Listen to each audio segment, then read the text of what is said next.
Yo, what's up you guys, but I'm Fire here back with another video, and today we're going to be bringing you guys another defensive scheme in Madden 22.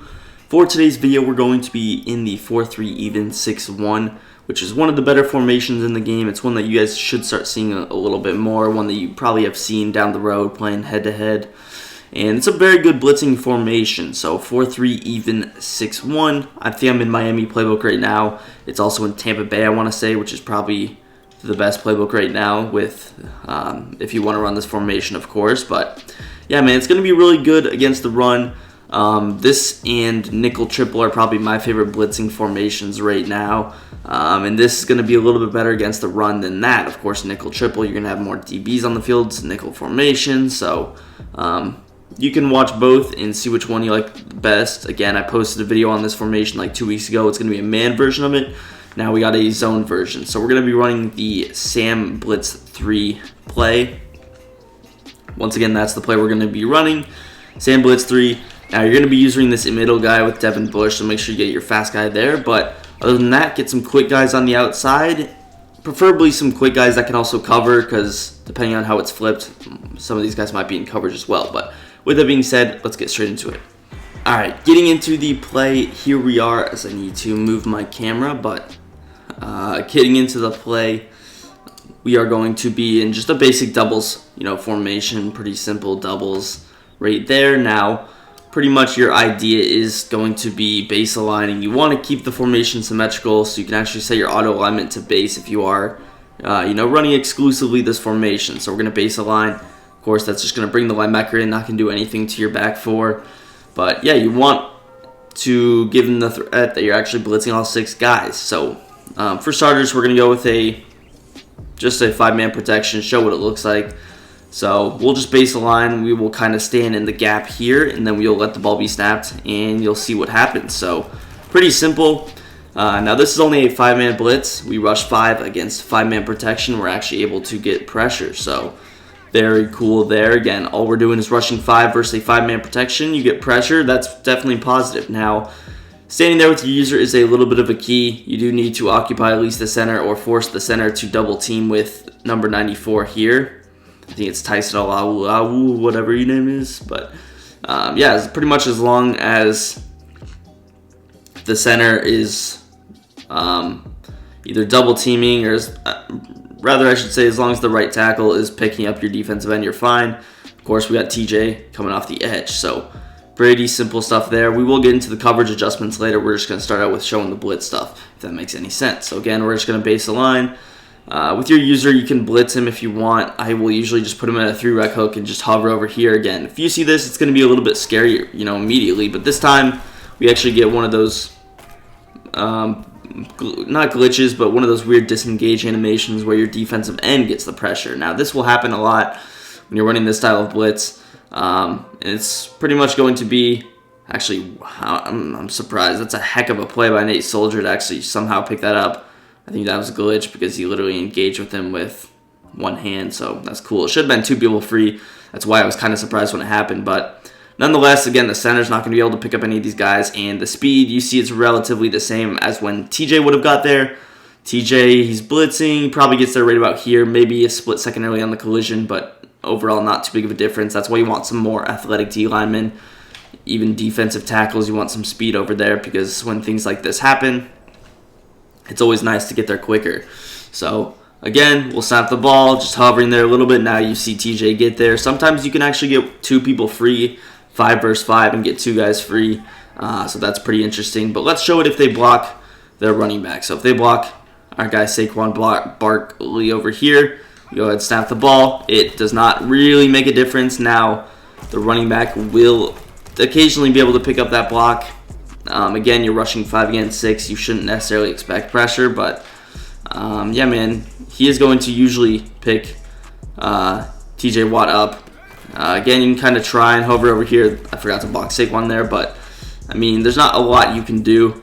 Same thing if they block their tight end. Now, if you notice them blocking their tight end and you run the blitz normally, I don't think you're going to get anything at all, really. Yeah, you shouldn't. Now, if they're blocking their tight end and you kind of notice them blocking off the right side, I'm actually going to try something out on the fly here. If they're blocking their tight end, which we'll do here, maybe if we kind of flip the play. So we'll actually flip it. Of course, it's symmetrical, so you can flip it pretty easily and just get these assignments, different. But we'll flip it. We'll hover here still. We'll see if this makes a difference, man. And we get a weird cut block on the left side, but yeah, usually if they block one of those guys with their hands in the dirt, it'll usually be a tight end. It's going to be pretty easy for them to block. There's not a whole lot that you can really do if that's the case. But let's get into some of these adjustments, man. Again, we're not going to send a sixth guy. If we really wanted to, they block their running back, we could blitz a sixth guy here. That's going to mess up your coverage a little bit, but you could get easy pressure blitzing 6 against 6. Pretty simple there. So, again, the threat is there. If you just want to blitz the house every play, you can definitely do that. And if he's blocking his running back, should not be an issue. Now, if he blocks 7, there's not much you can do. If you block 7, you might as well go to a bluff blitz, which we'll showcase a little bit later as an alternative defense. But let's get into the coverage a little bit now. Just for a base coverage, it's simple cover 3.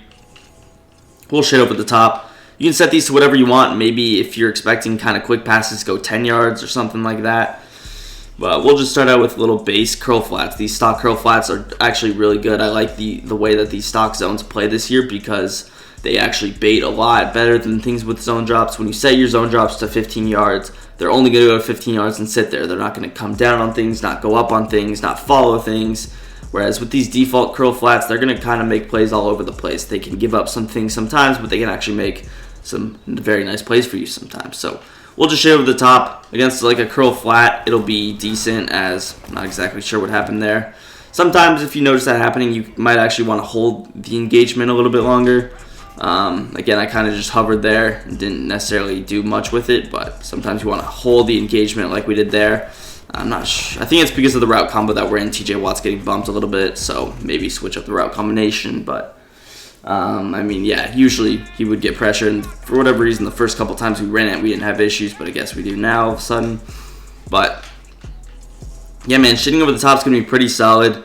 Now, we'll show it one more time. I want this blitz to get through, which it will there. So, again, really the only reason your blitz would not work rushing 5 against 5 is what we saw there, those last 2 plays where TJ Watt got bumped by the tight end on the flat route, which didn't happen at all before then. So, pretty rare, I guess. But moving on to the 6-man blitz, if you're going to blitz this 6th guy off the edge, who do we have there? Alex Highsmith. If you're going to blitz him off the edge, what will you do with your coverage? It's interesting. You can do a couple of different things. Now, obviously, the best thing is if you're going to blitz 6, you switch over to the man coverage one. You're going to switch over to Sambo Blitz. Again, that's in the other video. You can check that out. I might post it in the description. If not, someone remind me, and I'll try to put it in either the comments or the description. But ideally, when you're rushing 6, you can do that. Realistically, if I wanted to, I could also maybe just man up these 2 guys. And this depends formation to formation. I might actually go to a bunch. They have a gun bunch. They do. So if we're playing against gun bunch, realistically, we could probably just play coverage like this if I know he's going to block his running back, and we could be fine. We have a little cover 3 on the right. We have just man coverage on the left because there's only one guy, and if I know he's blocking his running back, I don't have to worry about that running back. He's been doing it all game. We can play safety help over the top with Minkah Fitzpatrick, and then we have to really watch any receivers going from right to left. Of course, if it's some weird hitch, cross or combo or drag with a hitch, you kind of got to give up the hitch, but you're expecting pressure anyway, so we'll snap the ball. TJ gets bumped a little bit, but this time we didn't block the running back, but you noticed if they don't block the running back and you run the 6-man blitz, of course you're getting 2 guys free, so you rush 6 against 5, you get 2 free. You can't complain with that. We'll audible the bunch again. Bunch is really what you will see online. This time we'll block him, but again, an idea of what you could do, just man up X, and then pretty much everything else, all you're going to have to do is blitz that extra guy, and you're really safe. If you want to leave the seam flat, you actually can. I believe that's a match zone, but we'll snap the ball, and I think TJ got bumped again, so TJ can get bumped. It is a little bit annoying if he does. The majority of the time he hasn't, but you see a couple of times when you run it, he gets bumped. There's not a whole lot that you can do about that. That's just the way the game is. You can't prevent a receiver from bumping your defensive lineman. You can't really do anything about that. But let's go into a complete bluff coverage. So we've been running this blitz all game. We've got 3, 4, 5 sacks on him already. Maybe he just says, I'm not getting sacked. I'm going to make him beat me some other way. And we're going full max protection. We're going to block everybody. We're going to beat him with 3 wide receivers. So he's expecting you to block everybody. He's expecting you to have 4 guys in coverage plus your user. That's not going to be the case. We're going to switch to something. Now, you can do a lot here. We can go with a double Mabel if we want. We can put, TJ in a hard flat on one side. If he's throwing, a lot of things over there, that would be an option. We can go complete double Mabel, rush 3. We have hard flats. We have curl flats. That's not necessarily what we're going to do. What we're going to do maybe is basic. We could put, if we just want to rush the 4, we could put TJ in a vert hook. We have curl flats. We have our user. We have a vert hook.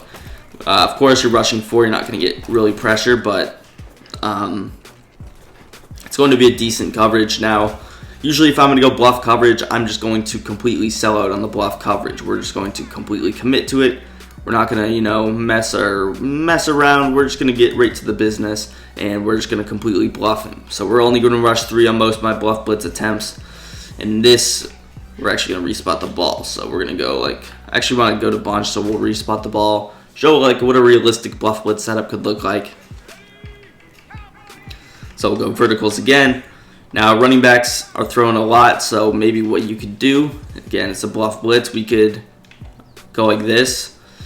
Maybe I like athletic guys out there. We could actually man up these 2 guys, which are the key guys. You've heard me say this a lot through defensive videos. The running back, the tight end, 2 most important players, and that's completely true. So you could man up both those guys. You could put, again, the double Mabel. You could put X in a vert hook. You could put A in a hard flat. I could put A in a vert hook. I could man up the running back. So you can really do a lot with this. As far as the bluff blitz, let's see what the bluff blitz looks like from TJ. I'm not sure. So TJ actually goes into a 3 receiver hook, which is something I like a lot. So if you want to go with the bluff blitz, put that extra rusher on it. Once again, it's TJ Watt in this case. You can actually throw him in a bluff blitz. The player is kind of glitched. It shows that Wormley is on the 3 receiver hook. It is TJ Watt. This has been a bug all year, but TJ Watt's in the 3 receiver hook.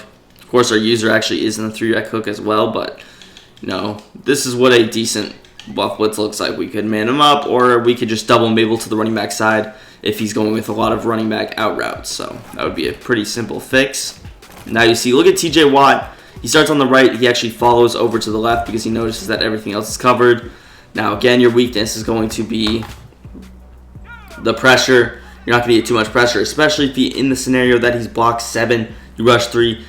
You have pretty good coverage, but you can definitely beat him that way. That's a very good way to play in the red zone if you're expecting that kind of a defense. But yeah, man, let me know if you want to see more from this formation. You want to see me run it online or something like that. We already, once again, ran the man version. If you can combine these 2, you can definitely be good. And not to mention how good this is against the run. It's really one of the best run defense formations. Now, again, the middle is a little bit open, but easy gap shoots all day.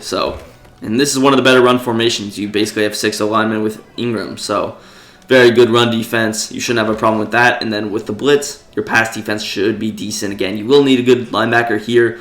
Isaiah Simmons, those guys. But yeah, man, that's going to do it for the video. If you enjoyed, drop a big thumbs up. Subscribe to the channel down below. And peace. I'm out of here.